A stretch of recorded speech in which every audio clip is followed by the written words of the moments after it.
I guess today we will be talking about anxiety symptoms. Something that a lot of people don't like to talk about because it causes anxiety symptoms. But right before I get talking about them, I guess I will talk about what Google brings up when you type in anxiety symptoms. The first one is surge of overwhelming panic. The second one is feeling of losing control or going crazy. The third one is heart palpitations or chest pains. The fourth one is feeling like you're going to pass out. The next one is trouble breathing or choking sensation.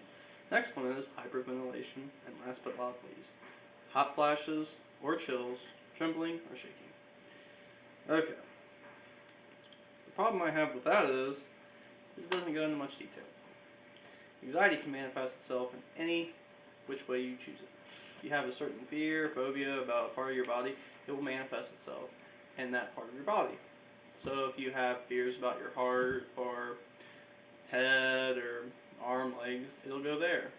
For instance, if you have fear about your chest, heart, you can experience chest pains, racing heart, palpitations, symptoms of something that is not right, but it's just anxiety. When it goes to your stomach, you can have stomach pains, which could really mean a lot of things. You can have gallstones, kidney stone, just a bunch of stuff like stomach cancer that you do not want. But most time, when a person has anxiety, it is just their acid reflux that is building up in their stomach, and it can create a bunch of different problems, really. A lot of people that focus a lot on their stomach, they get a lot of acid buildup, and they have to take a lot of Tums, or it creates, with me, it created like ulcers in my stomach, gastritis. It was really bad. That sucked a lot. I'm not really sure if that's 100% caused by anxiety, but it was one of the really main contributing factors of it. Like I said, anxiety can manifest itself in any which way that you choose it to, so the symptoms are really kind of endless. I can go over all the anxiety symptoms, but that'll take forever. That'll be like a 50-minute video, and that is just a lot. So just keep in mind when you are being checked out by your primary physician, one really helpful thing to do is to write all your symptoms down that you're having. Keep like a journal log and show it to your doctor. That's something a lot of people do. I don't do it personally, or I haven't done it. I've been thinking about doing it because the more I somehow get cured of my symptoms, when the doctor tells me I'm fine, a new one persists. So I've been really considering keeping a journal about all my anxiety symptoms, over time, and I guess it could be something that you could look back at and laugh and show with your kids, or whatever you want to. I don't know. Because in the end, you'll probably laugh about it, because anxiety is something silly that, it's just really mind over matter. Running out of things to talk about again, honey. What did I talk about in the last one? You just watched it. Oh, I did, didn't I? Oh, man. This is the second filming one. Jesus. Murphy. Productive ways to beat anxiety. I guess if you don't want to take the medicine route, you can take cognitive behavioral therapy, which is a one-on-one session with a therapist to try to basically rewire your brain to think what society feels is normal, where you're not always worrying about your body or always focusing on your anxiety. It's pretty helpful, it really is. Or you can do group therapy. I don't even know. There's so much. Medicine's another route that you can take if you don't mind taking pills.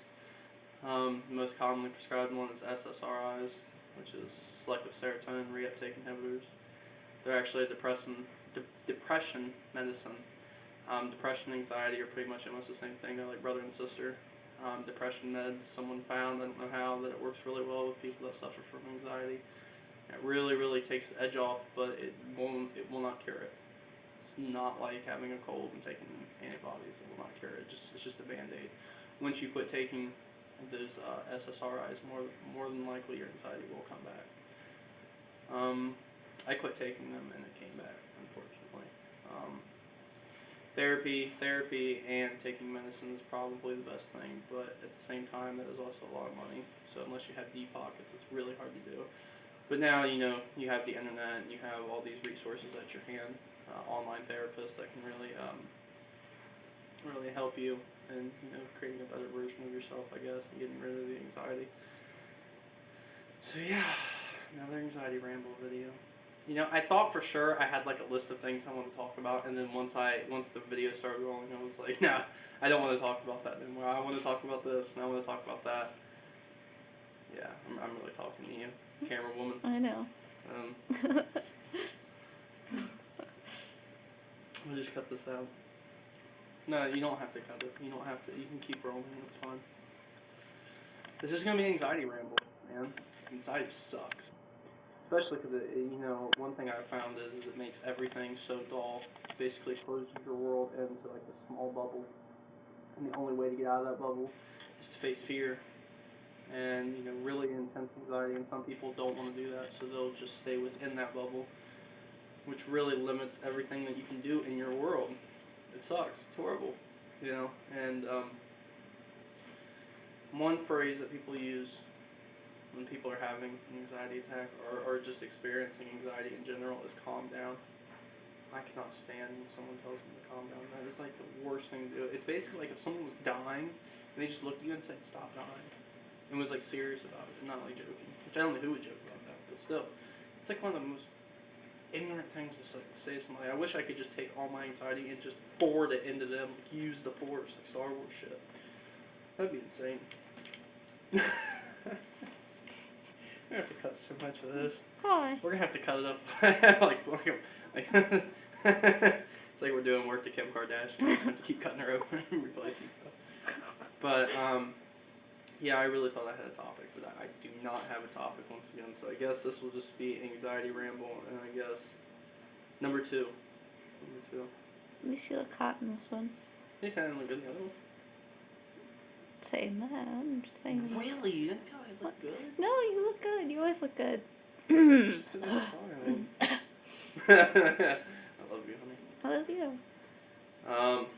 She will not come into the shop for some reason. I guess she has anxiety about cameras. I don't really know how to help her with that at all. But, tips and tricks to help beat anxiety, I guess we could talk about that. That's really helpful. Reading. If you're having, heart palpitations, or your heart's just going crazy, or your mind's racing at 1,000,000 miles an hour, you can take a deep breath in through your nose, hold it for 10-20 seconds, exhale through your mouth.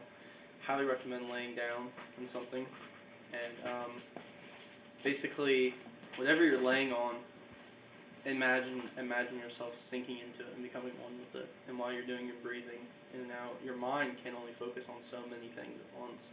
So your mind will take away from that anxiety, and it'll focus into your energy to whatever else you're doing. It'll highly help your anxiety out a lot, trust me. But then, I thought it was crazy, breathing. Breathing is one of the basic keys to beating a panic attack, because so many things play into a panic attack, like hyperventilation. You're not breathing properly. Your body's not getting the oxygen that it needs to basically survive, so it kicks into flight or flight mode. Which in turn creates an anxiety attack, because your body is thinking there is something that is going to attack you. In reality, it's just your body attacking itself, and then you start freaking out. It can save you a trip to the ER, urgent care, doctor's office. Trust me, helps a bunch. Highly recommend doing that. Other things, read if you're not a big reader. Watch movies, go for a walk, hang out with friends. If you have social anxiety, I guess you won't want to go out in the open around where there's a ton of people. But if you don't have social anxiety, definitely go out with your friends as much as possible. Help try to take your mind away from worrying.